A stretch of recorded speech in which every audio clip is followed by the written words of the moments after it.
र सम्पूर्ण नमस्कार। आज फेरि सेल्फ टकिङ डे 8 हो कि 9 यस्तै के छैन। र आजको मेरो दिनचर्या भन्नुपर्दा चाहिँ होइन, सर्लक्क बिहान उठ्यो अनि कोठा आँगनहरू बडाली कुडाली गरियो। अनि त्यसपछि मुखसुख धोएर पूजा कोठामा गइयो अनि दर्शन गरिए। अनि त्यसपछि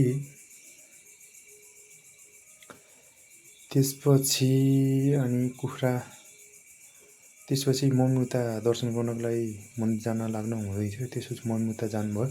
भइसकेपछि घरमा म एक्लो भएपछि घरको बडाली कुरा सब यताउति हेर्नु पऱ्यो होइन। त्यही भएर अनि त्यसपछि दर्शन गरिसकेपछि रुमको पूजा कोठामा दर्शन गरिसकेपछि अनि त्यसपछि कुखुराहरूलाई खोलिदिए, कुखुराहरूलाई छोडिदिए। अनि छोडिदिइसकेपछि अनि एकछिन छोडिसकेपछि चारो दिए। चारो दिएपछि एकछिन मन तातो पानी खाएँ। अनि त्यसपछि हिजोको खाना यसो अलिकति थियो अनि त्यसलाई भाटभुट पारेर त्यसैलाई खाएँ। अनि त्यसपछि घाम पनि लाग्दै थियो। त्यसपछि माथि छतमा धान र कोदो सुकाउनु पर्ने थियो। तिरपाल छोपिरहेको थियो। त्यसलाई माथि गएर पुरै घाममा राम्रोसँग सुकाइयो होइन। सुकाइसकेपछि अनि तल आएर फेरि खानपिनहरू बनाइयो। अनि खानपिनहरू बनाइसकेपछि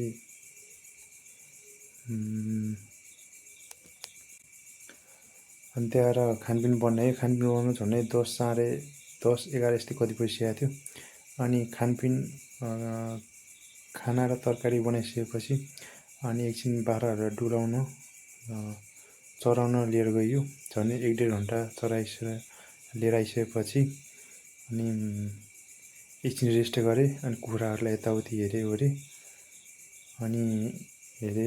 अनि त्यसपछि आएर अनि खानासाना खाएँ। खाएर अनि खाना टन्नै खाएको हुँदाखेरि अलिक उकुसमुकुस थियो। त्यही भएर एकछिन रेस्ट गरियो। अनि रेस्ट गरिसकेपछि मोबाइल चलाउँदै एकछिन रेस्ट गरिसकेपछि अनि घाम पनि डुब्न लागिसकेको थियो। त्यही भएर माथि छतमा भएको धान कोदोलाई चाहिँ धोक्रोमा उठाइयो। आज 2-3 दिन भइसकेको थियो सुकाएको। त्यही भएर आज चाहिँ तिनीहरूलाई धोक्रोमा उठाएर राख्यो।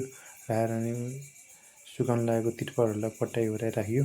अनि माथि अनि ठुलिआमाहरूको त्यहाँ धान झार्दै थियो। अनि त्यहाँ ठुलिआमालाई सहयोग गर्नु भनेर त्यहाँ माथि गइयो। अनि ठुलिआमाहरू हुनुहुन्थ्यो होइन। त्यही भएर उहाँहरूसँग गफमा रमाइलो गरी धानसान झार्यो। अनि झारिसकेपछि अनि आएर अनि बाख्राहरूलाई चढाएर ल्याएर दिउँसै फेरि अनि कराइरहेको हुँदाखेरि त्यो पराल लगेर यसो घाँस हालिदिएँ।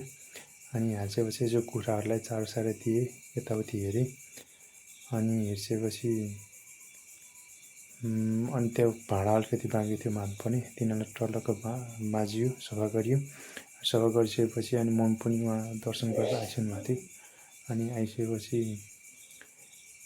साँझ परिसकेको थियो। त्यही भएर म चाहिँ फेरि अनि हातमुख धोएर अनि फेरि पूजा कोठामा दर्शन गर्न गएँ। अनि त्यसपछि आइसकेपछि अनि खाना बिहानकै अलिक टन्नै थियो। अनि मम्मीले यसो खानेकुरा यसो काचाकुचा अलिअलि बनाएर त्यही खाएर अनि आजको दिनचर्या यसरी नै बित्यो। हस् त, धन्यवाद। अरू पनि यसरी नै अरू दिन पनि आउने बाचाका साथ आजलाई यति नै। हस् त, धन्यवाद।